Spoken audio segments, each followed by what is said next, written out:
Hey there, welcome to this episode, and today we are diving into the world of bus effects. Now, if you're a complete beginner, bit of a newbie, you're perhaps wondering what a bus is even, and essentially you need to just look at it like it's a little space, a little holder, whatever you want to kind of visualize, where we can place an effect, one of our effects here, and we can put one onto bus 1 and one onto bus 2. You can only apply one effect to each bus. And we also have buses 3 and 4, but we'll get to those a little bit later on. So for now, I just want to concentrate on bus 1 and bus 2. So if we want to access those, we can use our bus effects button here. And as you see, as I flick between these two, I just press the button once or twice, and it's jumping between the two buses. Now, if we keep our finger on the bus for a second, we can hold that open. And like I said before, in a simple term, we can use a bus as like a little space, a little house to place one of our effects so that it's ready to use, and then we can send that effect to one of our pads or multiple pads. If you think about all of your main effects here, you can turn those on while all of your samples are playing and do something on like a more global scale.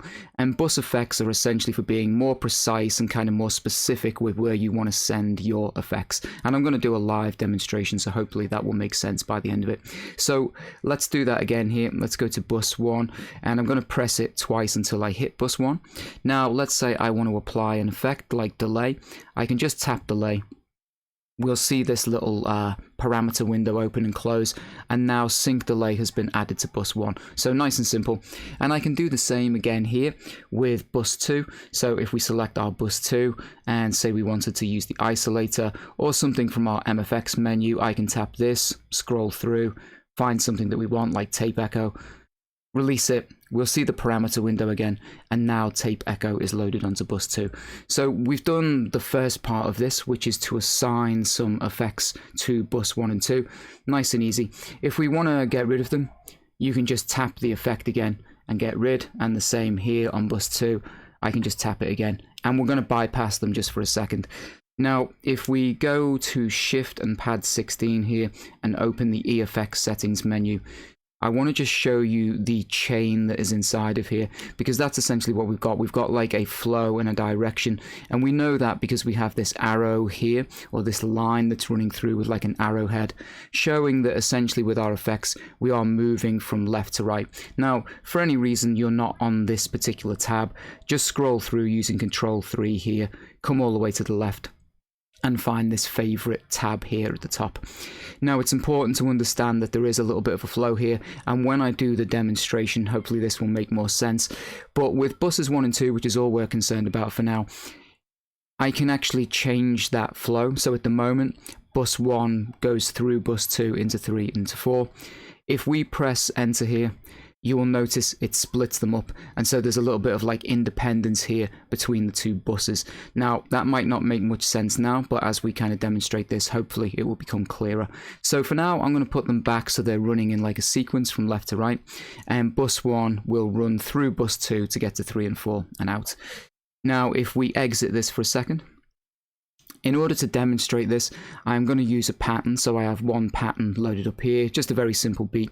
And I'm going to start playing this, and I'm going to chat over the top, and hopefully it's not going to be too kind of, messy. So let's start playing our pattern.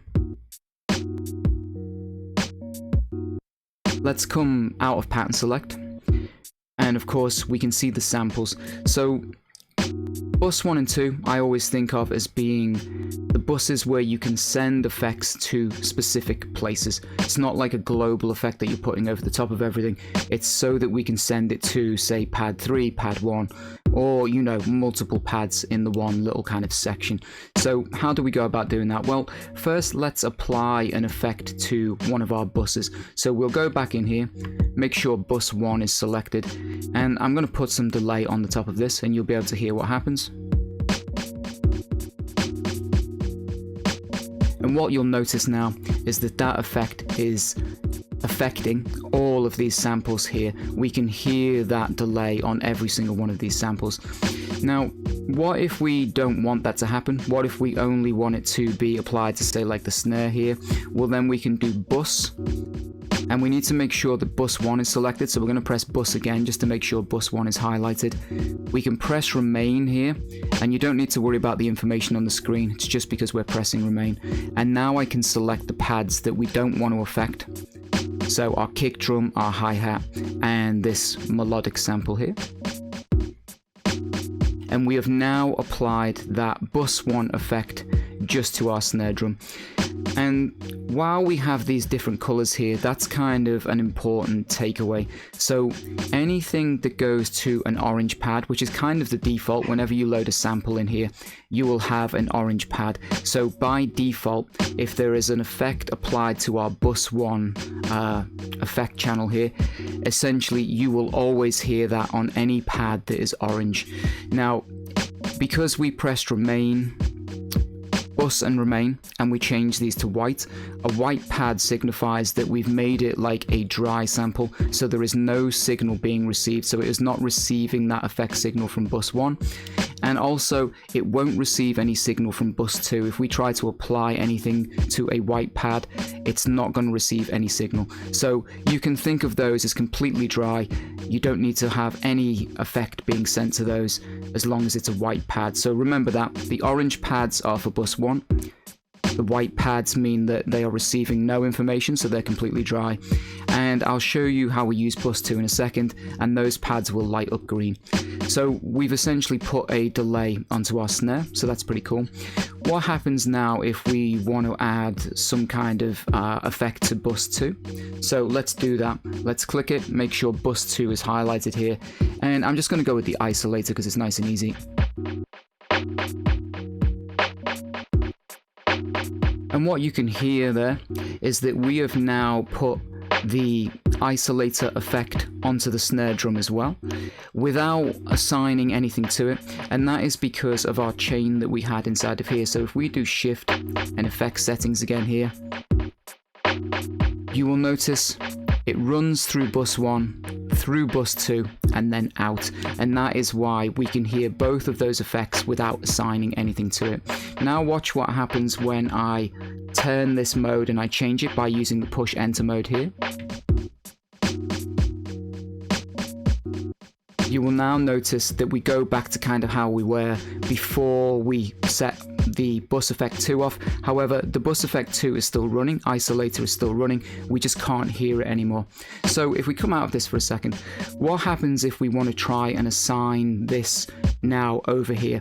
And again, this is because our signal chain here, if we do shift, we have changed the signal path running through here with our effects. So let's come back out.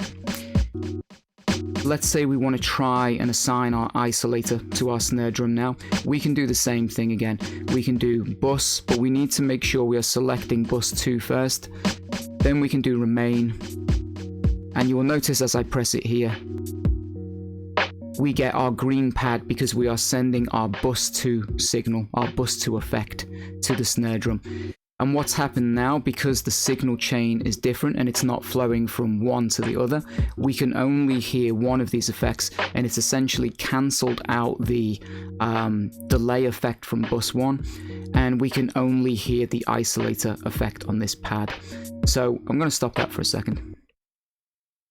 So hopefully that demonstrates when we are in this mode here inside of our effects setting with shift and pad 16 here, by changing the chain, changing the flow of our effects here, we can achieve different things. So sometimes, depending on the project you're going to work on, you're not necessarily going to want to have 2 effects on the same pad, but using a signal chain like this, we can do just that. You heard earlier, we could have both of our effects on the snare, or changing it like this means we can kind of separate it out and we can do other things.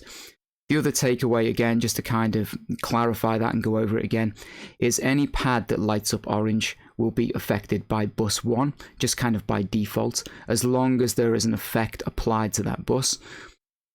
Bus 2 will have a green pad once we've, applied that using remain. We can apply it to our snare drum, for example, here. the pad will turn green. And of course, you don't have to just stick with one pad, one sample. You can do that to multiple samples within a bank. So you can send it to, you know, maybe your kick and your snare, whatever you want to kind of do. And of course, it works for things that aren't drum samples. And the other takeaway, of course, is that white pads don't have any signal. So this bus 1 and 2, as much as they're coming through on a white pad like this, they are not receiving any of those signals. So none of those effects. Very handy if you only want to apply an effect in certain spots. You can use this white pad, this dry signal, to obviously have no effect applied. So hopefully that makes sense. It's not too hard to follow. I know it is a little bit tricky getting your head around this. It took me a little while to get mine around it. And so essentially what we'll do now is just take a quick look at buses 3 and 4. So I'm going to just do exit here for a second. Now I'm going to turn bus 1 and 2 off just so that we don't have any conflict at the moment, make life easier. So with the bus button again, I'm going to tap this one, bypass it, and bus 2 here, we'll turn the isolator off and bypass that as well. Now you'll notice from this menu here, bus 3 and 4, we can actually turn those on using a little shortcut here, which is nice because when you're in sample mode and you want to be able to use your bus 3 and 4, we can just press enter here and turn this off and on as we desire. Now I'm going to turn it off for now so that we don't have anything going through. And if you imagine your bus 3 and 4, with bus 1 and 2, like I said, they're more specific, so we send them to specific places, we assign them in specific places. That's kind of the benefit of those guys. But with buses 3 and 4, they act more like master chain effects. So all of our samples running through our output, essentially as if you have like a master channel inside of a DAW, you can apply master chain effects to that. And we can do that in a bunch of different ways. But for the basic, video here of not going too deep and not making this like too long, what I'm going to do is go back to Shift here and our EFX settings menu. Now we have some presets for 3 and 4 that we can select here if we scroll through using this push encoder, and you'll notice as soon as I turn it, we get bus 3 and 4 lights up, and you'll notice they're like these kind of presets where there's a bunch of different effects like applied on there, and you can muck about with that kind of stuff. What I'm going to do is scroll all the way over to 16 here, where it says favorite 16, so that we can come in and change our own like custom parameters in here. Now if we scroll across the tabs using Control 3, you'll be able to see I have a compressor already set up, but let's take this off for a second so that we can just kind of start again. And if we scroll all the way to the left, we can bypass it, and we can do the same here as well with bus 4. We can scroll all the way to the left and bypass it. If I go back to that favorite tab for a second, one thing I want to show you, if you try and do this with one of these other presets selected here, you'll get a notification saying you need to turn it to favorite 16 where it's bypassed, so that you can set your own custom effects for bus 3 and 4. So keep that in mind if you're getting like an error message there.